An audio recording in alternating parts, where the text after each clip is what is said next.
आज हम अध्ययन कर रहे हैं अमेरिका का स्वतंत्रता संग्राम। अमेरिका स्वतंत्रता संग्राम के अंतर्गत हमने विभिन्न कारणों को जानने का प्रयास किया। पिछले वीडियो में हमने ये जानने की कोशिश की कि अमेरिका स्वतंत्रता संग्राम क्यों हुआ, और एक बार हम फिर रिवाइज करेंगे। अमेरिका स्वतंत्रता संग्राम जो हुआ वो इंग्लैंड की सरकार के विरुद्ध इंग्लैंड के लोगों द्वारा किया गया स्वतंत्रता संग्राम था, जो इंग्लैंड के निवासी किसी कारणवश, धार्मिक कारण या अन्य कारणों से नए देश में जाकर अर्थात अमेरिका में जाकर बस गए थे। और फिर जब सप्तवर्षीय युद्ध के पश्चात इंग्लैंड की सरकार द्वारा उन पर विभिन्न प्रकार के आर्थिक प्रतिबंध लगाने का प्रयास किया गया, तो अमेरिका वासी को या 13 उपनिवेशों को ये स्वीकार नहीं था और उन्होंने इंग्लैंड के विरुद्ध स्वतंत्रता संग्राम प्रारंभ कर दिया। तो हमने इससे पूर्व ये जाना कि उपनिवेश वासियों का चरित्र किस प्रकार का था। उपनिवेश वासियों पर इंग्लैंड के प्रशासन का प्रभाव था। वो जानते थे कि इंग्लैंड में संसद सर्वोच्च होती है और शासक उसके हाथों की कठपुतली होता है। उन्होंने ये भी देख लिया था कि किस तरह संसद ने अपने राजा चार्ल्स प्रथम को फांसी पर लटकाया था और जेम्स द्वितीय को गद्दी छोड़ने के लिए बाध्य किया था।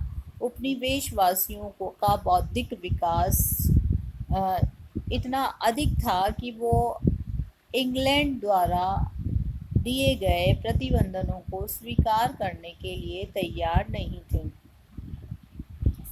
इसके अतिरिक्त सप्तवर्षीय युद्ध स्वतंत्रता संग्राम का प्रमुख कारण बना। सप्तवर्षीय युद्ध जो हुआ वो इंग्लैंड और फ्रांस के मध्य हुआ। इसमें फ्रांस परास्त हुआ। पेरिस की संधि संपन्न हुई। इस संधि के माध्यम से इंग्लैंड को आर्थिक रूप से बहुत अधिक नुकसान उठाना पड़ा, चूँकि इंग्लैंड की सरकार ने यह कहा कि ये जो सप्तवर्षीय युद्ध लड़ा गया था, 13 उपनिवेशों की रक्षार्थ लड़ा गया, इसलिए इसका संपूर्ण वहन आर्थिक व्यय जो है उपनिवेश वासियों को भरना होगा। उपनिवेशवासी इसके लिए तैयार नहीं थे और उनके द्वारा इस कर को देने से इनकार कर दिया गया।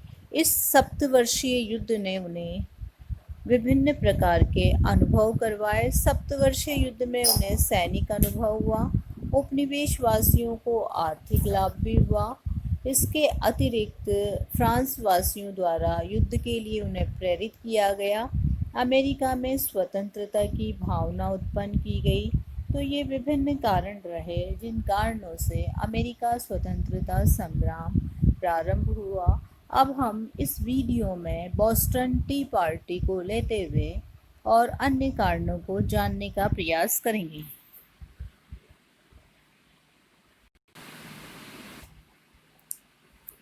अमेरिका स्वतंत्रता संग्राम में लॉर्ड नॉर्थ की चाय नीति ने महत्वपूर्ण भूमिका निभाई। ये एक प्रकार की चाय थी जिस पर अमेरिका में जब ये आती थी इंग्लैंड से, तो इस पर बहुत भारी मात्रा में चुंगी वसूल की जाती थी। इस चुंगी को देने के लिए अमेरिका के 13 उपनिवेश तैयार नहीं थे। इस हेतु इस चाय के व्यापार संबंधित कानून को तोड़ने के लिए एक नया संगठन गठित किया गया, बोस्टन टी पार्टी के नेतृत्व के नाम से।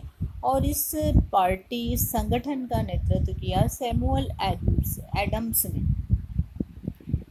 और इसके माध्यम से ये कहा गया कि बिना प्रतिनिधित्व के हम टैक्स नहीं देंगे, और जब भारत से 340 चाय के बक्से आए तो उन पर चुंगी वसूल करने का प्रयास किया गया।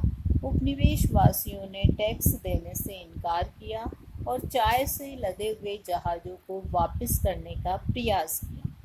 जब बोस्टन वासी उन्हें वापस करने में सफल नहीं हुए तो 16 दिसंबर 1773 को सैमुअल के नेतृत्व में जहाज़ कुछ लोग जहाज पर चढ़ गए और चाय की पेटियों को उन्होंने समुद्र में फेंक दिया।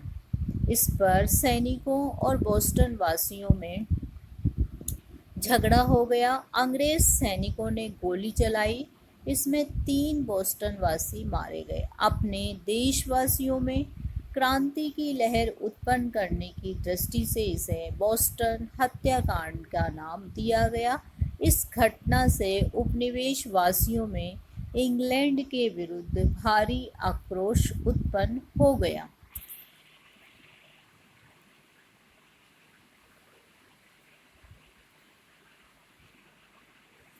चाय अधिनियम से तो उपनिवेशवासी नाराज थे ही। इसी वर्ष लॉर्ड नॉर्थ ने क्यूबेक अधिनियम और पारित किया। इस अधिनियम में क्यूबेक उपनिवेश की दक्षिण में सीमा ओहियो नदी तक बढ़ा दी। इससे मैसेचुसेट वासियों में तीव्र प्रतिक्रिया हुई, क्योंकि वो वहाँ पर अपना अधिकार मानते थे। इसके अतिरिक्त इंग्लैंड की सरकार ने क्यूबेक के कैथोलिक लोगों को धार्मिक स्वतंत्रता दे दी। इससे मैसेचुसेट्स के प्रोटेस्टेंट इंग्लैंड की सरकार के विरोधी हो गए।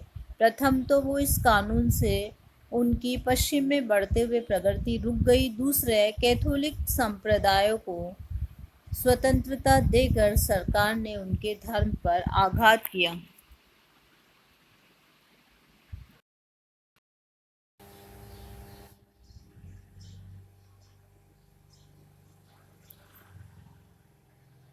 स्वतंत्रता संग्राम का प्रारंभ।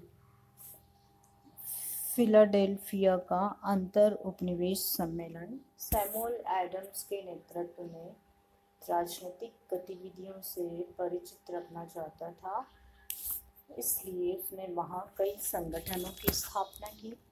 इस उद्देश्य की पूर्ति के लिए उसने सितंबर 1774 ईस्वी में फिलाडेल्फिया में एक अंतर उपनिवेश सम्मेलन का आयोजन किया। इस सम्मेलन में जॉर्जिया को छोड़कर 12 उपनिवेशों के प्रतिनिधियों ने भाग लिया। इस सम्मेलन में अधिकारियों का घोषणा पत्र तैयार किया गया और ब्रिटिश संसद की आलोचना की गई। साथ ही में जॉर्ज तृतीय को एक याचना पत्र भी भेजा गया। उसमें कहा गया ब्रिटिश सरकार द्वारा उपनिवेशों पर लगाए गए प्रतिबंध हटा दिए जाने चाहिए, अन्यथा वे इंग्लैंड के साथ व्यापार बंद कर देंगे। परंतु इंग्लैंड की सरकार ने इस याचना पत्र पर कोई ध्यान नहीं दिया और उसके परिणाम स्वरूप उपनिवेशवासी इंग्लैंड के प्रभुत्व से स्वाधीन होने का प्रयास करने लगे।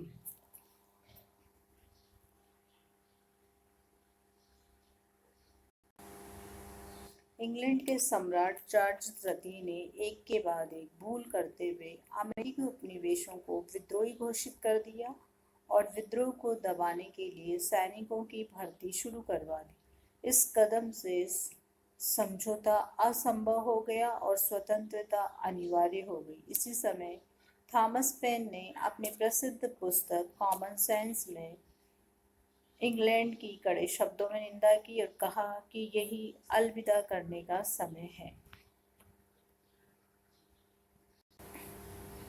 अमेरिकी नेता इस बात को महसूस कर रहे थे कि इस संघर्ष में विदेशी सहायता लेना आवश्यक। फ्रांस सप्तवर्षीय युद्ध में इंग्लैंड से परास्त हो चुका था। इस पराजय के कारण उसे अमेरिका में, कनाडा तथा भारत में अपने महान भूभाग से हाथ धोना पड़ा था। अतः ये स्वाभाविक था कि इंग्लैंड को निर्बल बनाने तथा अपने खोए हुए उपनिवेश की प्राप्ति के लिए वो अमेरिका वासियों को इंग्लैंड के विरुद्ध भड़का रहा था। फ्रांस के अलावा स्पेन व हॉलैंड भी अमेरिका वासियों को इंग्लैंड के विरुद्ध क्रांति करने के लिए प्रोत्साहित कर रहे थे। स्पेन इस युद्ध में इंग्लैंड को फ्लोरिडा, मिनोरका और जिब्राल्टर दे बैठा था। वो इंग्लैंड से उन्हें वापस प्राप्त करना चाहता था। हॉलैंड इंग्लैंड के विकसित व्यापार से परेशान था। वह उसके लिए व्यापार को समाप्त करने हेतु उसे निर्बल देखना चाहता था। कुछ यूरोप के देश इंग्लैंड से इसलिए नाराज हो गए थे क्योंकि वह युद्ध के समय तटस्थ देशों के जहाज़ों को पकड़ लिया करता था और उनकी तलाशी ले लिया करता था। इन कारणों से यूरोपीय देशों ने इंग्लैंड के विरुद्ध शस्त्रों से सुसज्जित देशों का एक संघ गठित किया। यूरोपीय देशों के संघ ने अमेरिका वासियों को अपनी स्वतंत्रता प्राप्ति के लिए संघर्ष करने को और प्रोत्साहित किया।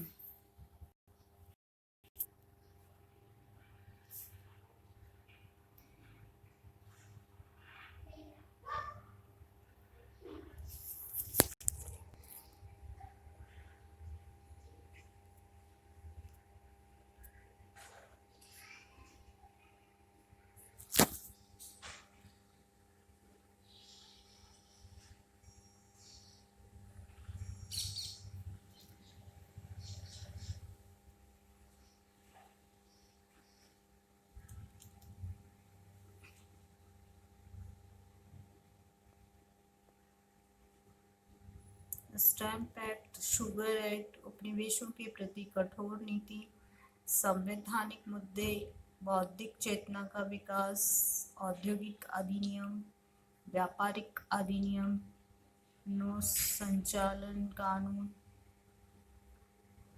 इंग्लैंड का आर्थिक शोषण, सप्तवर्षीय युद्ध, अमेरिका स्वतंत्रता समाज की स्वतंत्र स्वच्छंद चेतना, दोषपूर्ण शासन व्यवस्था, ब्रिटिश सरकार का सीमित हस्तक्षेप।